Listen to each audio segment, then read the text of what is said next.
If you are looking to mature in your faith, and we all should be, you will find few accessible, affordable programs as dedicated to helping you in that endeavor as the ministry we're chatting with today. I'm joined by Rod Ovitt, founder and director of the Logos Institute of Biblical Studies in Fort Wayne. We're going to talk about the Institute's upcoming offerings for the fall semester, along with a new international program just being launched. And again, don't think of yourself just as a listener, but as someone who could be an active partner and participant in this institute and consequently grow closer to and more effective in Christ than you might have ever thought possible. Let's start here. Tell me about the expansion of Logos into an international program. I mean, where did this idea come from? Well, it's interesting. It morphed, and we like to believe it's the Lord's definite leading. Some time ago, just off the cuff here, you and I, let's see, we've been talking about Logos for almost 7 years now, buddy. Yes, that's right. And so we've been doing Logos like 7-8 years, and I can't thank Bott Radio and you enough for all the encouragement you've been to us. And so about a year ago, I started a Facebook program and had all of the 1-minute devos we were doing for Bott Radio. Mm-hmm. And started putting those out there. And then, because I'm a teacher, I love being succinct and to the point, and started developing a program we call Take 5. And that's a 5-minute program, just very brief, and it's chock full of, we take a passage, really break it down, bring in the culture, the language, and leave everyone with, have a blessed day. And it's really caught on. It's caught on around the world. It's not unusual for us to have anywhere from 10 to 80,000 people listen to one of those. And it has just exploded in foreign countries, and people are sitting around using these 5-minute meditations or 5-minute studies for small groups, for lessons, Sunday school class. And it's just been a joy. And it's out on our Facebook page for Rod Ovitt and for Logos Institute of Biblical Studies. And we're doing a Greek word of the day, and we have all these things that we're starting to process and put out there. Well, it wasn't long after we started that we started the dialogue with people in Pakistan, India, Sri Lanka, China, Philippines, and then 3 places in Africa. And the need we found is so great and so prevalent for good, solid teaching out there that we sat down and we started looking this over and said, what's going on here? Where have we blown it? And it goes all the way back to the Great Commission, Mark. Evangelical Church has done a good job of taking the first part of that commission, and in a way we misinterpret a little bit. We emphasize evangelism when he says really go out and make disciples, but we evangelize, and we've done a great job of evangelizing the world. And we have all these indigenous churches going now, and unfortunately in many ways step back, and there's not enough teaching going on. And so we have thousands and thousands of Christians and pastors out there in the middle of all this superstition and foreign gods and persecution, starving for solid teaching. And just from their hunger on these 5-minute, we've developed our classes now. We're taping them in 30-minute segments, and we're going to have our Logos classes available on the internet, and they'll be available for continental U.S. students, probably a pay-per-view at some point. But more importantly, we're going to be putting them on Skype and DVD for pastors throughout the world to use and start their own mini colleges.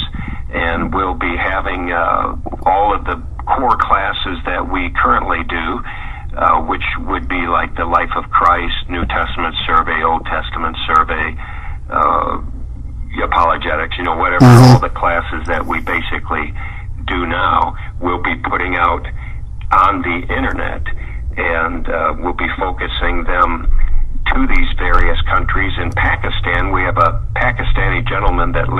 couple hours away. He comes in once a month and will be taping 5 or 6 lessons at a time. And so I'll sit there with him. I'll be teaching, but he'll translate. So we can put that out in their language. Same goes with China. Although we have some doctors now that are translating the 1 minute and the 5 minutes into Chinese, and they don't get Facebook in China, so we use WeChat. And we're really starting to see a lot of people get into the teaching in China. Now in Nairobi and Kenya and Uganda, we can speak English, so those will go out sooner than the rest. And then we're looking for an interpreter where we can start in the Philippines as well. So the Great Commission for us is the second part, where he says, go out and teach all people those things that I have said. And we're taking that second part very serious. And we believe it's time that the church really picks up that challenge, and we want to be right in the foreground of that. Rod Ovitt is with me today. He is the founder, director of the Logos Institute of Biblical Studies here in Fort Wayne. We're talking about their expansion to becoming an international ministry, largely because of the presence of the internet today. And by the way, if you want to find out more about the Institute, you can just go to logosbiblical.com. That's LOGOS biblical.com. So, yeah, this is really fascinating, because some of the places that you're talking about, like Pakistan and China, I would assume that the church really has to be underground, right? Well, they're above, but it's dangerous, and they're starting to take steeples down, or crosses down in China, and yet the small house church seems to be thriving there, and what we're proposing is perfect for them. Imagine, and what's beautiful too, Mark, is that I can teach in the morning, 10 o'clock, 9 o'clock in the morning, via Skype, and it's like 6 or 7 or 8 o'clock everywhere else in the world at night. It's ahead of us as we go to the east, to the east, and behind us when you go to the west. So it's really beautiful. So my mornings now I can teach, and I'm actually in their evenings. So we do them live and we Skype them, but we also tape them at the same time. And so we're working on a lot of the teaching materials, and just very excited about it, and just can't say enough about the opportunities that are there currently. How can our listeners get involved in helping this out? I mean, I'm assuming that this is not free, that like any work of this nature, it takes some money, it takes some infrastructure, and it takes some support. And we've never been one. We've never really asked for money. We've never had a donation button on a page or anything, but we do now. We're in the middle of a campaign where we're making people aware of this new goal. And for instance, myself, I'll still be teaching at night. I'm full-time and a half now doing this, and we bring in people to edit videos, and I have people that do graphics, and this costs money, and getting the materials ready, we have to buy some more equipment and duplicating equipment, and it's just, so we've put donation buttons out on a Facebook for Rod Ovitt and a Facebook for Logos Institute of Biblical Studies, and on our website, which you gave out already, which is logosbiblical.com, and they can sign up there. It goes through PayPal, and we are under a 501c3, so if anyone wants to get more information about that, we can certainly provide that information. And so we've done our due diligence, and we're going to keep pushing here, but we really do need people to do whatever they can. They can volunteer some help, or they can, any amount will help. But it's something that we have to do on a day-to-day basis here. We've got to pay these people that help us. The editing is expensive. As you know from being in TV, the thing with video is the rendering time and everything. It just, editing can really cost a lot of money. You get the people out there, and it just, you're paying by the hour, so to speak. Yeah. And then there's literature costs, and we put out a very good product. Anyone that looks at our websites, our Facebook, and sees the graphics we put out, we do top drawer stuff. And, you have to pay a little bit for that, but we think it's worth it. It communicates very well. And so, yeah, anyone, you can put out my email, which is rovitt, R-O-V-I-T-T, at logosbiblical.com. That's rovitt at logosbiblical.com. Or they can call me at 260-402-3836. 260-402-3836 with any questions. We have materials that we can get to them. It tells all about it. We have a 10-page brochure that has a lot of interviews from some of these different people we'll be working with throughout the world, and it's just fascinating. And it's a different world, Mark. Man, it's not like the United States out there. It's very New Testament. Have you noticed that? Well, in what sense? Like the competing belief systems, or what? Yeah, it's very New Testament in that. Let's say you go to India, Pakistan, or Sri Lanka. Then all of a sudden, like 1 Corinthians comes alive because there's temples there. There's meat offered to idols there. You can buy the meat, and it feeds your family. I mean, they have the same issues that Paul was talking to about in Corinth. You go to, in Pakistan, back on Easter Sunday, I don't know why it didn't make the American press as much as it should have, but there was a bomb in Lahore, Pakistan, in the middle of a park on Easter Sunday. It killed 85 people. Yes. Some of those were our listeners. I had one lady, she lost a sister, her husband, and her baby in that explosion.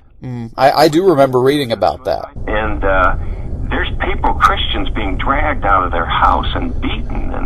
And one testimony we have from a gentleman in Kenya is he was taken out of his house. They poured gasoline all over him, were ready to light the match, and the police came and saved his life, and that's when he turned his life over to Jesus, and he's out there risking his life every day, and he can't afford a college education, and he's just starving for us to teach him where he can better communicate the word.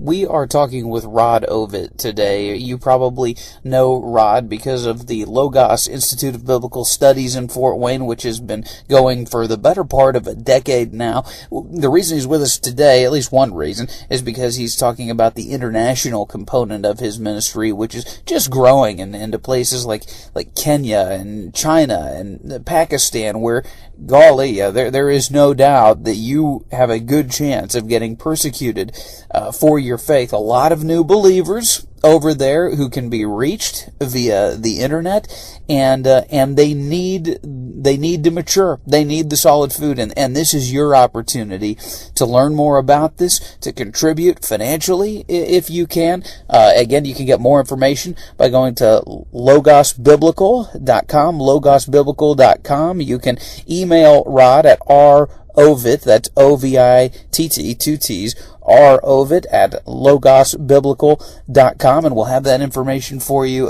again later on in the broadcast. So Rod, this must just be absolutely exciting work. How are you addressing this? I mean, is it one of those deals where you have some goals and benchmarks set for the next 5 to 10 years, or are you going to just continue to sort of put this out there, put your presence out there on the internet, and see where God leads, what doors He opens up? Yeah, I think it's probably closer to the latter at this point, that we have short-term goals. We want to be teaching in these countries by fall. So tapings now, time is of the essence. So we're starting that process. We want to start with those. But the sky's the limit. It's whatever the Lord leads us. As you know, even taping these classes, we have 6 years worth of classes. So if you're going to take them once a week, and once a week we have like 6 years worth of classes. So we can just keep these guys going. and they can just keep growing and growing. But I also think a part of our ministry is going to be online pastoral help, where we can take questions and answers, where we can help people that are working on sermons. I'd love to see that kind of a resource developed for these pastors in other parts of the world. When I was saying earlier about the New Testament church, you would not believe the superstition that exists too. And again, this is people, when we read the New Testament here in the U.S., I already mentioned Corinth. Ephesus is probably been one of the more overlooked books. I mean, everyone loves Romans, and I do too. Romans is awesome, but I'm telling you, if you want to see and visualize what the church really is everywhere else in the world, you start reading the Ephesian letters. And the superstition, the crossroads of the various gods and goddesses, the secularism, the curses, all the things that were prevalent in first century Ephesus are there in these other countries in the Near East right now. Not as much in China, but in Africa, in Pakistan for sure, in parts of India. These people become new babes in Christ, and they get sidetracked into what we call syncretism, just like the Jewish population did between the Testaments. You get tempted by, well, I'm going to take Christianity plus hedge my bets with these little gods or with these little superstitions. And so we're hoping, and our prayer is that the Word of God taught correctly and succinctly is going to cut like a knife right through the heart of it all, and shine like a blazing torch in the darkness. And we know the people that we're lining up with have a heart for it, and they are putting their life on the line every day. And man, we just want to back them up with all the ammunition they can get. Rod Ovitt is with me from the Logos Institute of Biblical Studies. You can contact Rod if you're interested in funding this international mission work at rovitt at logosbiblical.com. That's ROVITT, two T's, rovitt at logosbiblical.com. That's also the website, logosbiblical.com, if you want to find out more. Yeah, you know, Rod, one thing that I believe I have heard reports of in the past is that evil spiritual activity that is visibly manifested, I guess you could say demonic activity, I hear there are more reports of this happening in these parts of the world. It's very underground. You don't see it happening here in the West, but you do in some of these places. Have you heard the same thing? Oh yeah. See, when Satan works in different ways in the West here, in our culture, you know, he just chills out. He just says, hey, guys, you know, go ahead and make fun of me, you know, have your Halloweens, think I'm some guy here, funny looking with horns and all that, and just ignore me, you know, just go about your business, be lukewarm, you know, think you're doing okay, and I'll just leave you alone. And he does for the most part. If Satan was to come on to a lot of evangelicals in our country, like he does the rest of the world, and scare us, that could backfire on them here. We might all of a sudden get serious and, you know, get on our knees and start doing something, and that could cause a revival. In the other parts of the world, many of them, the areas that we've mentioned already, Satan's kicking back. And again, it's that Ephesus parallels, chapter 6 of Ephesians. You know, he does it the same way through principalities and powers, both physical and spiritual. It could be tribal, it could be government, it could be Muslim versus Christianity or some other group like that. And it's very excitable. There's a lot of hatred toward that, and toward other religions in those countries, a lot of intolerance, much like first century Rome.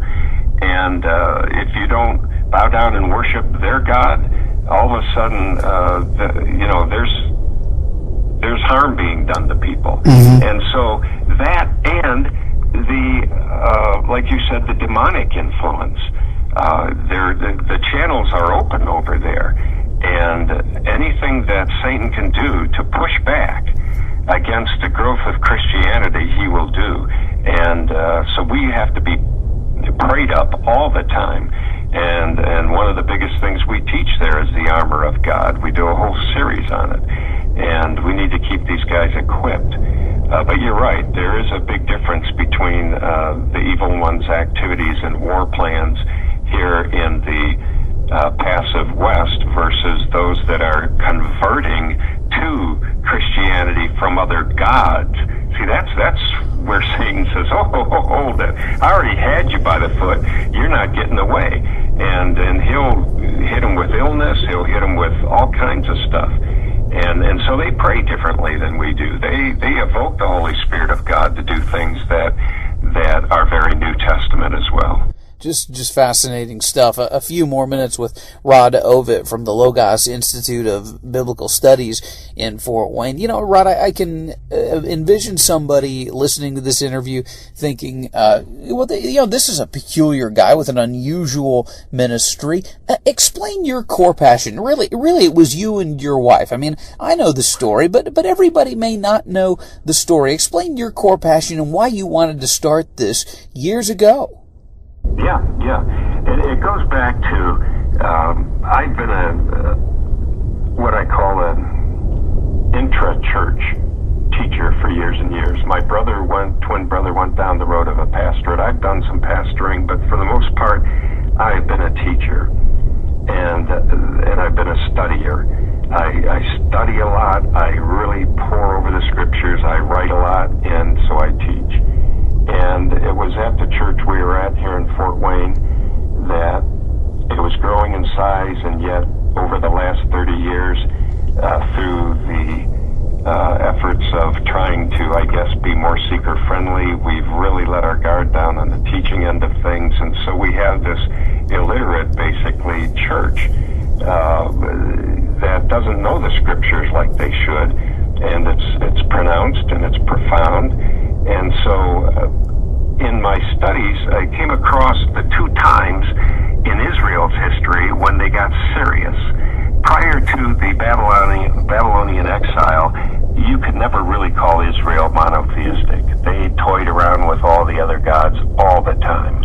And after the seriousness of the Babylonian exile, when they got together again, they got serious. They formed the men of the great assembly, or the men of the great synagogues. There was about 100 or 200 men that got together. You had your Ezras, your Nehemiahs, and what did they do? They focused on study, the Beit Midrash, the house of study, and they formed academies, and they said, we've got to tool up our assemblies or our synagogues and get serious.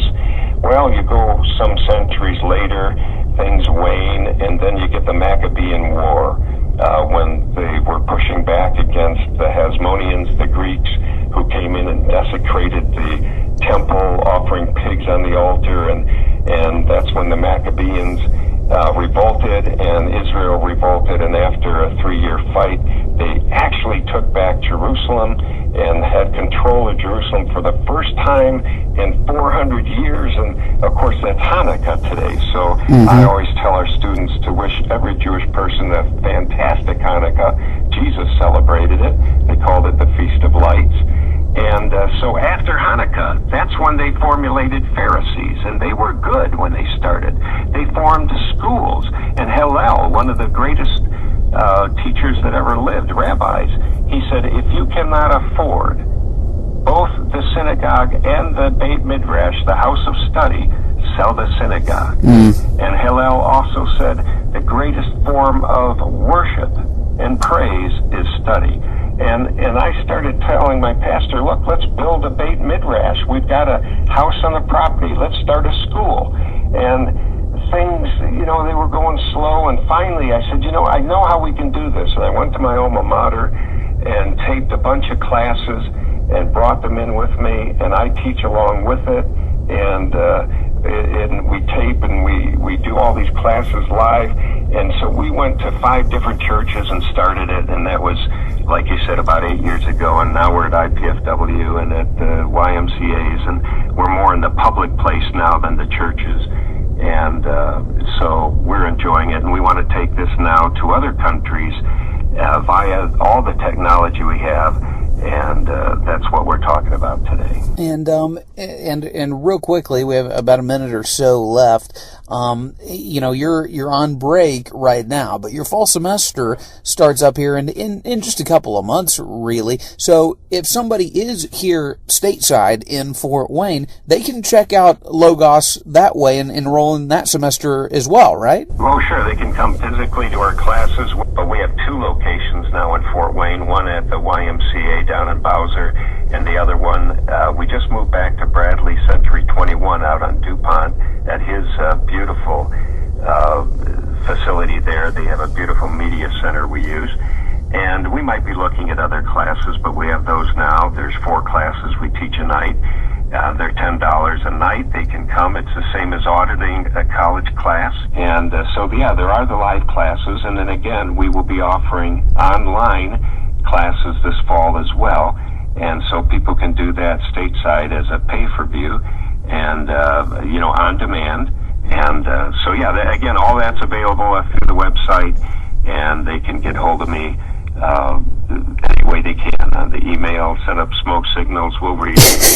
LogosBiblical.com. Again, Rod Ovitt has been my guest. Brother, it is always a joy to talk with you. I love hearing how God has blessed your ministry. It's an honor for us at Bott to partner with you on it. So keep on keeping on.